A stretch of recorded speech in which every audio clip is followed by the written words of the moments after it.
Hey everybody, welcome to week 2, creating a learning environment. It was a great experience getting to meet everybody on Flipgrid and learning a little bit about your background and your aspirations as well. But before we get started, I know kind of a tough day if you're a sports fan, especially if you're a Lakers fan. But to hear, Kobe Bryant passing away, and so I'm gonna take a minute just to share a little bit about how honestly, like he inspired me a lot in my life and growing up because I grew up a Laker fan. And when I was a kid, you're impressionable, and I would always read stories about Kobe Bryant being the first person up and being at the gym before anybody else was at the gym, and then being the last person on the way out of the gym. And so I remember by the time I got to high school, and I would do sports, and I would do, try and do well in my academics. I would wake up real early and work on my homework because I thought that's what successful people did, and I kind of carried that on all the way through the university, and then even now as a teacher, a little bit of a helpful advice. Some people might say you're doing too much, but it's been good for me. When you start out teaching, whether you think you got it all set up or you don't, get out there early, have your stuff ready, practice your things, and take that as a lesson. You can't go wrong with being over prepared. Some people say, you can wing it, you can get creative. I do that sometimes too, but for me, a lot of my success has always been really kind of try to emulate that work ethic where it's not so much that that I want to be better than everybody else, but that I want to just do better than I did the year before, the day before, and get out there early. Remember all those things: the early bird catches the worm, etc., etc. But let's go ahead and hop right into it. Week 2, creating a learning environment. So this week you're going to learn some specific strategies for creating a dynamic learning environment that includes GATE students, language learner students, and special education students.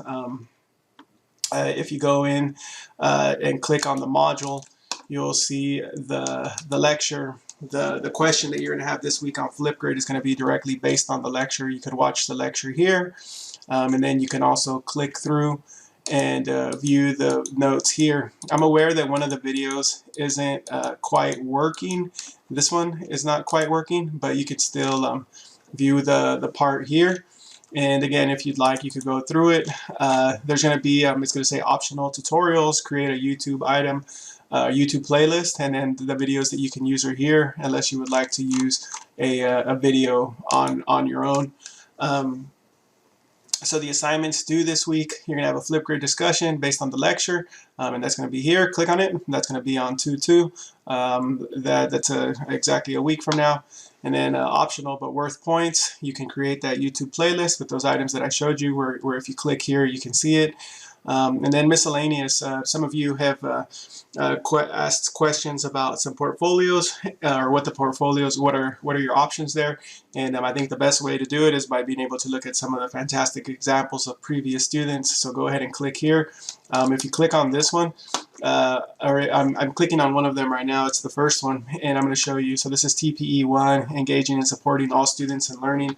And what you'll notice is that you can embed a lot of links. So if you do the YouTube activity for this week, you'll be able to see that you could embed those links. And then you'll see also that you can screenshot a lot of things. So that's what this student does here: screenshot. You'll see here, this is an embedded link,